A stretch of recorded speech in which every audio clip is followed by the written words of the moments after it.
So hindi lang pala si Blackbeard ang merong dalawang Devil Fruit, kundi pati rin pala itong si Loki. Pero magkaiba nga yung way nila mga tol at malalaman natin yun sa chapter na to. Ito yung patunay na napakalakas talaga ni Loki at hindi nakakabigla na napatay niya ang tatay niyang si Harold na nagkaroon ng kapangyarihan mula kay Im-sama. So One Piece chapter 1170 at ang title nga nito ay Opposite at nagsimula ang chapter kung saan nilabanan na nga ni Loki ang Ragnir. At sabi pa nga ni Harold wala raw talagang nakakakain ng legendary Devil Fruit dahil sa pinoprotektahan nito ng Ragnir. At yun nga, nakita natin sa nakaraang chapter mga tol na sa pagpasok pa lang ni Loki ng treasure room inatake nga agad siya ng sandata at talagang pinoprotektahan pa rin nito ang legendary Devil Fruit sa sino man na gustong kumain ito. Anyway, cut naman kay Gabad kung saan in-explain niya nga kung paano ma-damage ang mga immortal na Holy Knights. Basically, kailangan nga lang daw i-quote ang mga atake nila ng Conqueror's Haki dahil doon matinding sakit nga raw yung nararamdaman at bumabagal ang recovery at patuloy nga lang daw atakihin ang mga ito hanggang sa hindi na kayang lumaban pa. At kaya nga raw alam ni Gaba na labanan ang mga Holy Knights dahil sa napakaraming beses na nga raw sinubukan ng mga ito na kidnapin si Shanks pero lagi nga raw talagang tinatalo ang mga ito ng mga Roger Pirates. So yun, mukhang alam din pala talaga mga tol ni Garling kung saan napunta ang anak niyang si Shanks. Sinubukan nilang kunin o kidnapin nga ito ng maraming beses pero talagang hindi nga sila manalo sa Roger Pirates kahit na nga may regeneration ability sila. Ang kailangan lang pala doon yung coated ng Conqueror's Haki at huwag nang titigil sa pag-atake. At parang napakasimple nga mga tol ng paliwanag. Anyway, balik nga tayo sa laban ni Loki at ng Ragnar kung saan nagpapatuloy nga ito. Pareho na nga raw talagang pagod sa laban ng dalawa at nasira pa nga ang hammer ni Loki. At mula nga dyan mga tol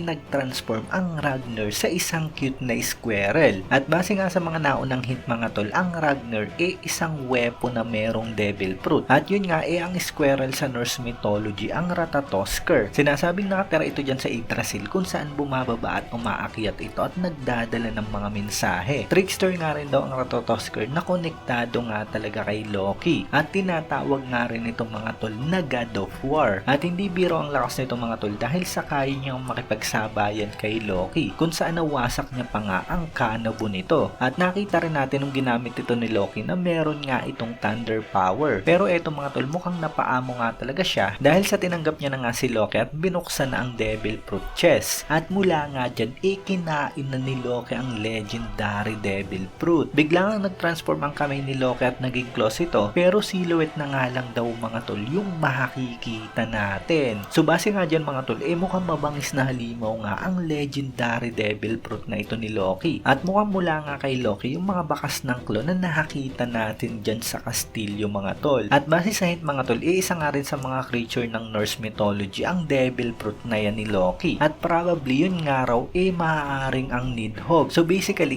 isang dragon nga mga tol ang transformation na yan ni Loki. So hindi lang si Kaido mga tol yung merong dragon Devil Fruit kundi pati na nga rin si Loki. Pero parang dalawa nga yung Devil Fruit ni Loki mga tol dahil ang Ragnar isang ang Devil Fruit weapon. So dahil nakuha na ni Loki ang legendary Devil Fruit kinalaban niya na nga si Harald. Pero sa laban nga raw na yan mga tol talagang hindi pa klaro yung itsura ni Loki at talagang silhouette nga lang daw yung makikita natin. Pero grabe ang lakas ni Loki mga tol dahil dito sa last part sinasabing naka-human form nga siya at gamit niya na ang Ragnar at nagbitaw nga siya ng napakatinding huling atake para kay Harald. Balut nga raw ito ng Conqueror's Haki na meron nga ring mga lightning at sa atake nga raw na yan mga tol talagang nagkapira-piraso si King Harald. So matindi nga talaga mga tol yung ginawa ni Loki at pinatay niya nga ang tatay niya. Tingin ko talagang naintindihan niya nga yung sitwasyon at alam niyang kailangan niyang gawin yon. Kung hindi napigilan si Harald siguradong mas matindi pa nga mangyayari sa Elbap at tiyak na malalagay nga sa kapahamakan yung bansa nila at mapapasa kamay pa ni Im-sama. At ngayon nga masasabi na natin mga tol kung bakit kayang wasakin ng legendary Devil Fruit ni Loki ang buong mundo. Basically parang magkasama nga talaga ang dalawang Devil Fruit na yon. Kung kanino nga umamo ang Ratatoskr